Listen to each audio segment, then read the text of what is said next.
Something is happening in Europe that is absolutely terrifying.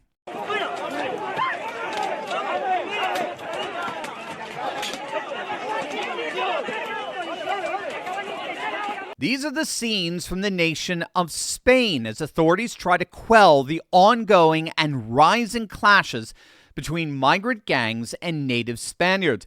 The chaos started when an elderly Spanish man was brutally beaten by a North African gang in the town of Torre Pacheco. But things aren't much better in the Catalan city of Barcelona, whose streets increasingly appear overrun by Muslim migrants.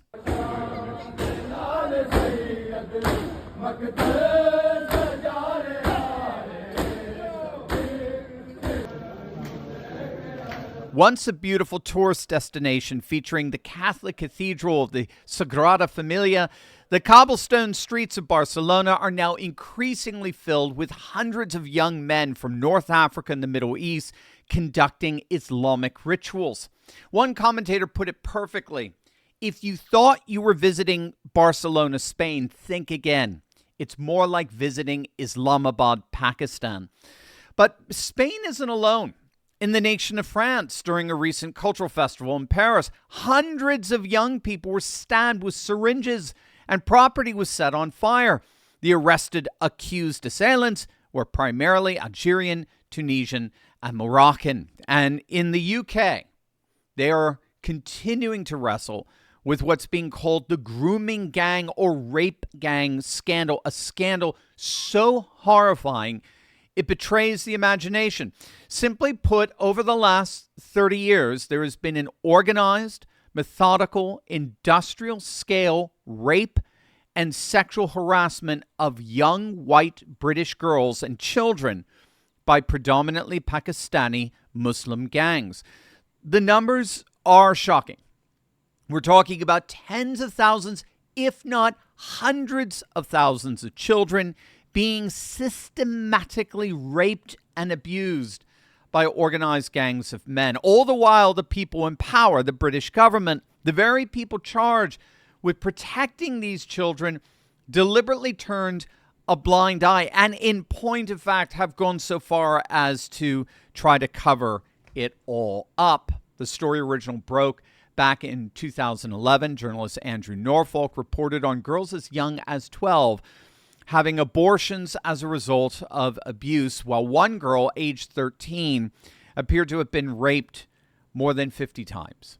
He noted that in 17 trials held from 1997 to this time, his time, which was back in 2011, across 13 towns, 50 of the 56 offenders were Pakistani Muslims. And then another report came out in 2014, this by the British professor Alexis Jay, and it found that in a single northern town in England, a single town, at least 1,400 children were sexually exploited. 1,400 children raped in a single town. Again, the report found that the vast majority of the perpetrators were indeed Pakistani Muslims. In another report, this involved the town of Telford near Birmingham, a town of 140,000 residents. Some 1,000 young girls were systematically raped and sexually abused by gangs of men over a number of years. And that number of 1,000 is most likely, according to this report, tame as compared to the actual number. The perpetrators were mostly Pakistani men. The victims were overwhelmingly poor, white, and English, and they were as young as 11 years old.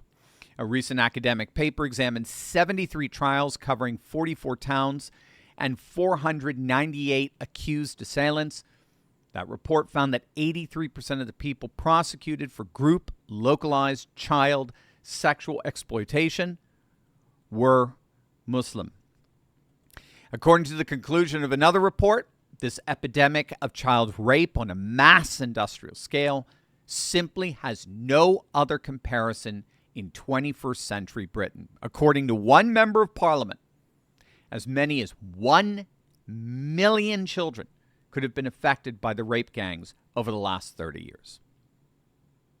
all of this begs the question, how did it come to this? How on earth did Europe descend into such chaos?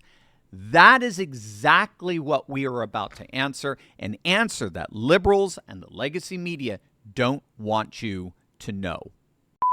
Hey gang, if you are a homeowner, you need to listen to this. When was the last time you checked on your home title? That's the legal proof that you own your house. Well, if you're like me, the answer to that is never.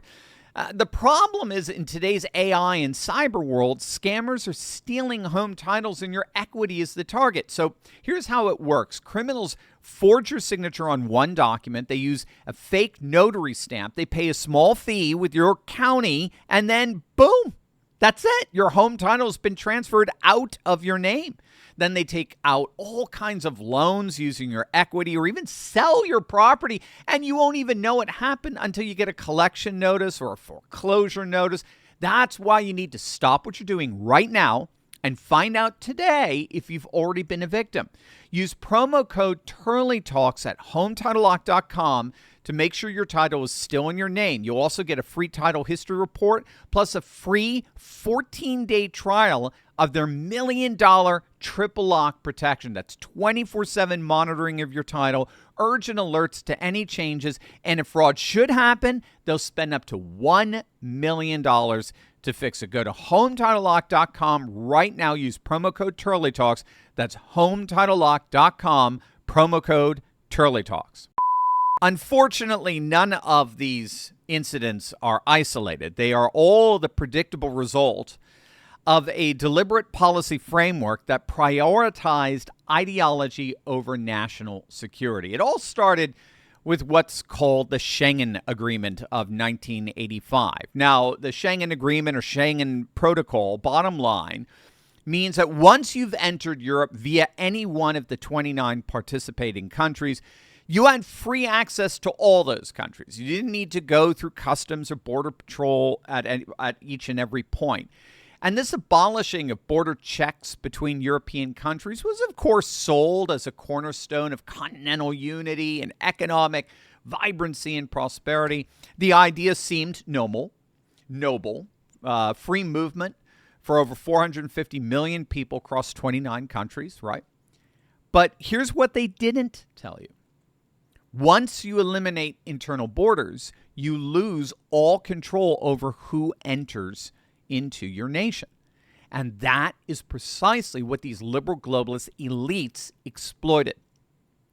What we saw form was a big business and big government alliance to import cheap migrant labor from abroad, particularly Northern Africa and Middle East, so as to maximize profit margins for the ultra-wealthy on the one hand, and then guarantee votes for the European political class on the other. And they accomplished this largely through a system known as multiculturalism over assimilation. Multiculturalism over assimilation. So again, in the name of importing cheap labor, European elites rejected the idea that newcomers should integrate into European values and language and culture, which served as an impediment to mass migration. Instead, in order to maximize the number of migrants, they promoted parallel societies within each individual nation with limited cross-cultural understanding. Now, again, you may ask, how did they get away with that? Well, this is where wokeness comes in. The reason why the Western political and economic elite embrace wokeness is that it allowed them to engage in these multicultural practices that imported cheap labor, but behind the veneer of virtue. They were deliberately importing cheap labor under the guise of liberal compassion, and they quelled any mass rebellion or opposition to what they were doing by effectively recasting such opposition as racist and xenophobic. The mere questioning of Europe's immigration policies was impugned as vestiges of racist colonialism and white supremacy. And so what's been the result of this? Well, exactly what we're seeing today. The numbers are frankly staggering. In 2022 alone, 5.3 million non-EU migrants entered European countries. That's 1.4% of the entire EU population in 1 year. By 2024, nearly 50 million people born outside the EU were residing in EU countries, representing nearly 10% of the total EU population. But here's the most telling statistic. European migration policies have created a system where asylum seekers can now simply move to whichever country offers the most generous benefits. So once someone enters the Schengen area, they can migrate freely to any member state. It's called asylum shopping. And it's exactly what happens when you prioritize global citizenship over national sovereignty. Again, all in the name of maximizing the profits for one elite and maximizing the votes, the political benefits for the other elite. Unfortunately, for citizens, the data exposes the lie behind liberal multicultural processes. Countries that have embraced multiculturalism have seen their crime rates skyrocket. Studies show that, for example, in Denmark, male immigrants and descendants of immigrants have conviction rates nearly 50% and 140% higher, respectively, than native Danes. In Italy, 34% of the prison population are foreigners, despite being a much smaller percentage of the overall population. Meanwhile, European leaders like Emmanuel Macron and Germany's new leadership, Merz, they continue doubling down on these failed policies. France actually went so far as to announce that all 2.1 million people from Gaza can apply for asylum, with freedom of movement throughout the EU, once approved, of course. Germany maintains open borders despite citizens' overwhelming opposition. The consequences are becoming impossible to ignore. Trust in liberal institutions is collapsing. Populist parties are surging across Europe. And what we're seeing, particularly in Spain, citizens are starting to take matters into their own hands. They're not waiting for their political elite to act. They're certainly not holding their breath. Ultimately, this isn't about immigration or immigration policies. Ultimately, it's about the fundamental question of whether nations have the right to control their own borders and preserve their own culture. Liberal globalists, in the name of cheap labor and free votes, said no. And the results speak for themselves. The good news is that European voters are finally waking up to what decades of progressive policies have cost them. The question now is whether it's too late to reverse course, or whether Europe will rise up to awaken their own golden age and defend a continental civilization like no other. Hey everyone, Dr. Steve here. If you've read my new book, America Awakened, you already know something powerful is happening across our nation. We're watching a historic reawakening of faith, family, and freedom, and it's just getting started. But the book was just the beginning. So that's why I'm inviting you to a brand new one-time America Awakened Masterclass, where I'll go even deeper into what's really happening right now and give you the tools to not just understand it, but thrive in it. In this powerful live masterclass, you'll learn how to build wealth in the rising patriot economy.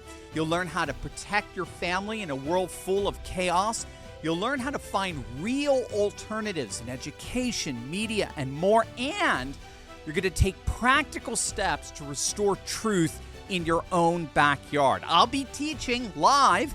You'll have the chance to interact with me directly, but seats are limited and registration isn't open yet. So all you have to do is click below and register for early access to be the first to know when doors open. This is your time. This is America's time. This is America Awakened. Can't wait to see you there.